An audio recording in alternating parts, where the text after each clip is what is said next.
सम्झां थो इलाही ॾूंहं थिया आहिनि त रिकवरी बि उन्हनि जी का अहिड़ी क्लैरिटी न आहे त का रिकवरी मिली हुजे।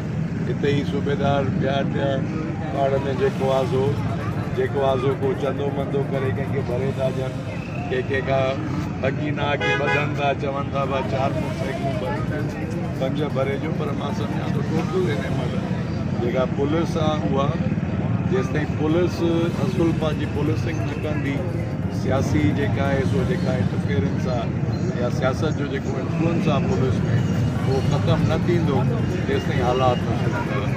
मां सम्झां थो हिन महिल DIG साहब ऐं OG साहब खे इहा शइ खपे त लाड़काणे शहर जे लाइ स्पेशल इनिशिएटिव वठी पोइ शहर में नफ़री वधाइनि। अॻे पंहिंजो असांजो मददगार फोर्स हुई, ॿियूं फोर्सिस हुयूं जेके शहर में गश्त कंदा हुआ, हिन महिल ताईं बीठा आहियूं शहर में। मां सम्झां थो का न मोबाइल आहे न गश्त आहे, जे गश्त बि आहे त उहो ग़रीब गुरबे को मोटरसाइकिल जा कंहिं वटि कागज़ न आहिनि, उहो वीचारो सूरनि में आहे, या जंहिंखे शनाख्ती कार्ड न आहे उहो सूरनि में आहे। मां इहा चवां थो त वॾी बेइज़ती आहे सरकार जी ऐं पुलिस जी जो नौजवान बचा घरों निकिरनि ऐं हिकिड़ी ख़सीस मोटरसाइकिल जे करे उहा जेको आहे सो उन्हनि खे शहीद कयो वञे। त मां हिकिड़े ₹1 रुपए जी चोरी जी मोटरसाइकिल उनजे पोयों जो नौजवान कंहिंजो जेको आहे सो वञे, अहिड़ा खोड़ वाक़िया थिया आहिनि। मां सम्झां थो पोइ हिन महीने ॿिनि में 10, 15, 20 वाक़िया त असांजी नज़र में गुज़रिया आहिनि जिते इहा ज़नी तोली स्नैचिंग जे करे गोलियूं हुयूं त जंहिंमें माण्हू पंहिंजो नुक़सान बि थी विया ऐं माण्हू ज़ख़्मी बि आहिनि। त मां सम्झां थो इहा विल करणी पवंदी, पुलिस आज़ादु थींदी तॾहिं वञी अमन काइमु।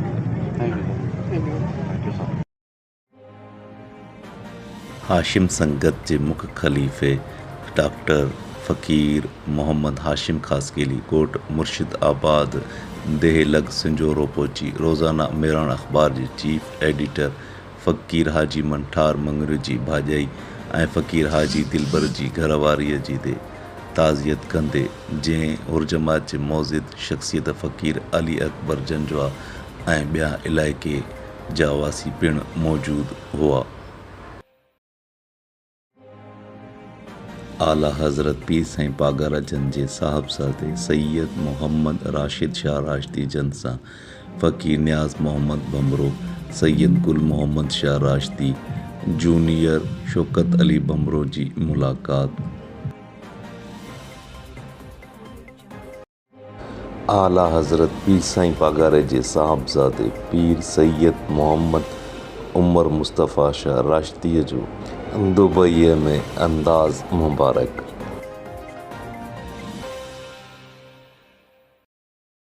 नंगर पार लॻ ॻोठ सोराचंद जे रहवासी ठक्कर बिरादरीअ पीपल्स पार्टीअ खे अलविदा करे जान मोहम्मद शोरो ऐं अरबाब अनवर ते एतमाद कंदे GDA में शमूलियत अख्तियार कई। थान सिंह ठक्कर, नीजी ठक्कर ऐं नाथू ठक्कर जी ठक्कर बिरादरी शामिल।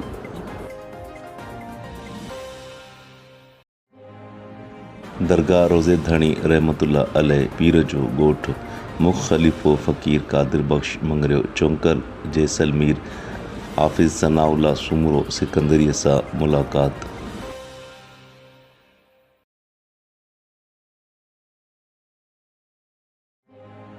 ज़ियाउद्दीन अस्पताल कराची चेयरमैन फ़कीर सईद खान निज़ामाणी, रईस मुराद अली निज़ामाणी, रईस अफज़ल खान संजराणी, फ़कीर इलियास बेहण, फ़कीर शफ़ी मोहम्मद लगारी, सैयद शाहिद शाह, बाबर निज़ामाणी, एडवोकेट गफ़ार खान मरी ऐं ॿियनि ज़ियाउद्दीन हॉस्पिटल में फ़ैसला कमेटी चेयरमैन सईद खान निज़ामाणीअ जे पुट जी ताज़ियत कई।